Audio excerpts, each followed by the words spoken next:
mallum en andinoɓe ɓikkoy jangugo qur'anu ɓe jangata tafsiru be fulfulde bo ɓe ɗo andi jangugo français ma bo english.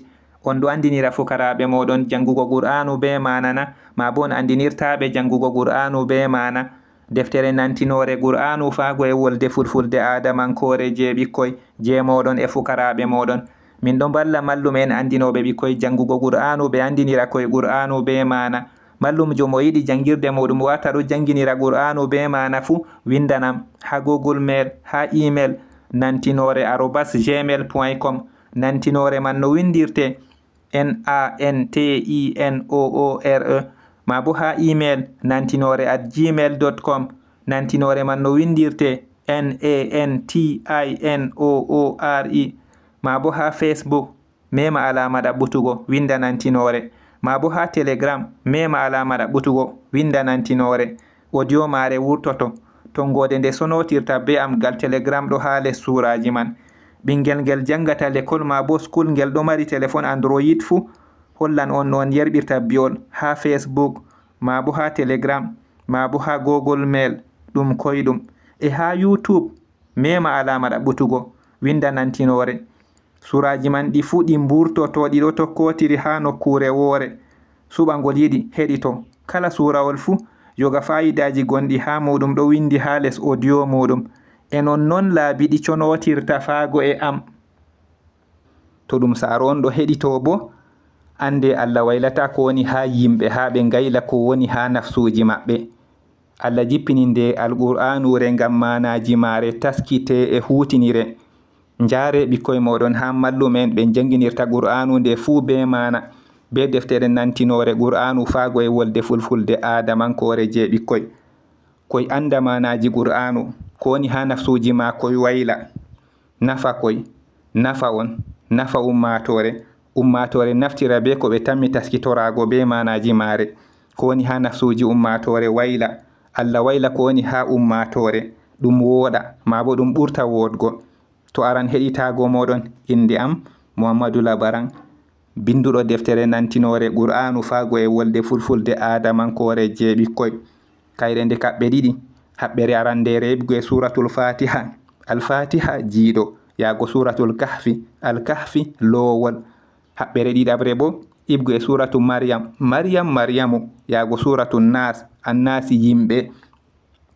Ɗereji mari wuttudu ɗum Arabiya e wuttudu ndu yabo manaji muɗum bindiraɗi be karfeje ajamiya. Ɓingel ngel andi jangugo ko windata ha alluha muɗum ha jangirde e ko windata ha kaye muɗum ha l'école ma bo ko windata ha notebook muɗum ha school fu jangande. Jus'u maje bo ɗon. Ha kala jus'u fu pirtol kalimaji caɗɗi gonɗi ha muɗum ɗo haragare muɗum pirtiraɗi no ɓikkoy pamirta je ɓikkoy. Ɗum kayre en jangata.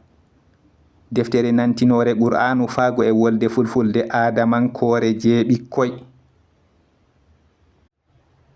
Suratun Naba. Annaba habaru. Bismillahirrahmanirrahim.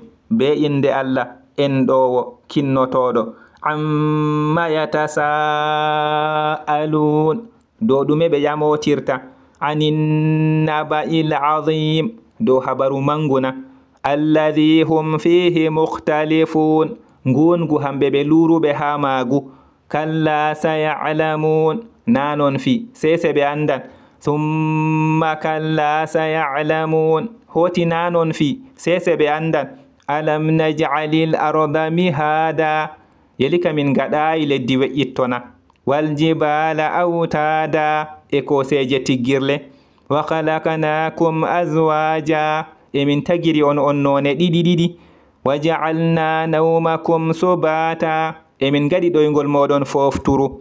Wa ja'alna al-layla libasa. E min gadi jemma ɓornucce.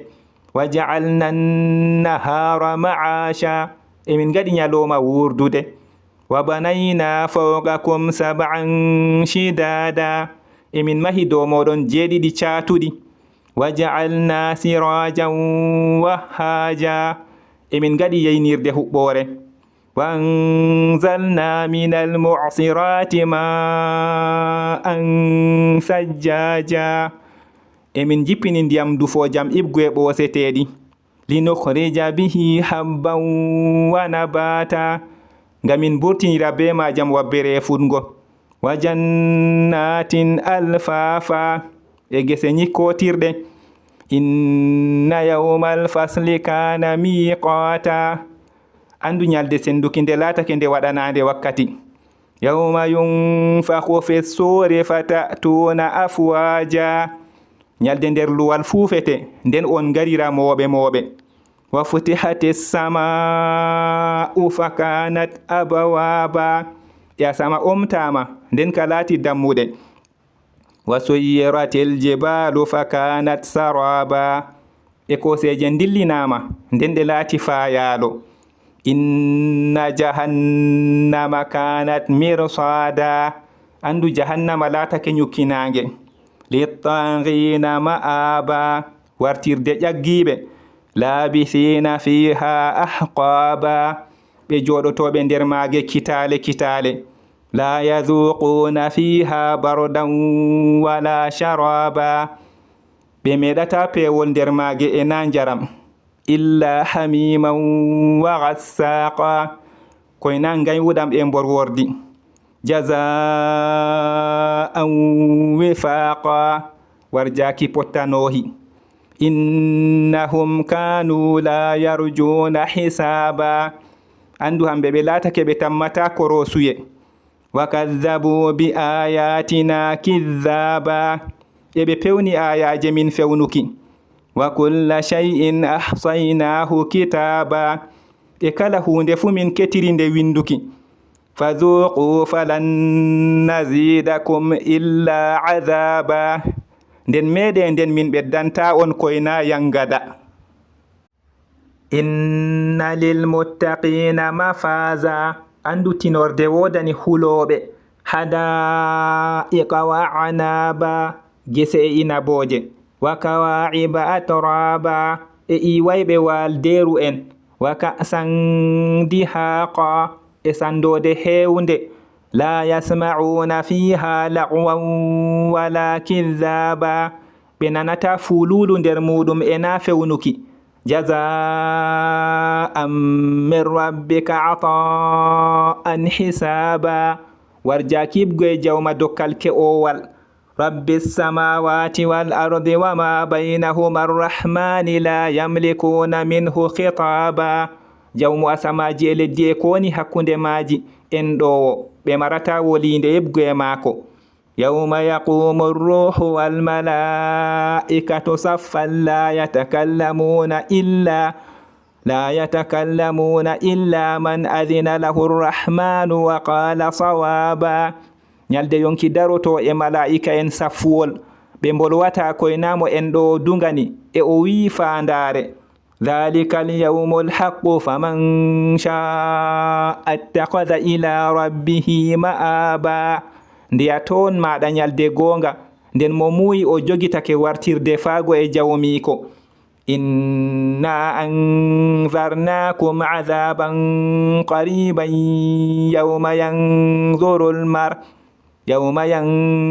al-mar'u ma qaddamat yadahu wa yaqulu al-kafiru ya laytani kuntu turaba no minin min baggini on yangada ɓadika nyalde neɗɗo rarata ko juuɗe maako ɗiɗi kandini e kefero wi'a taweno yammi latake mbulmbuldi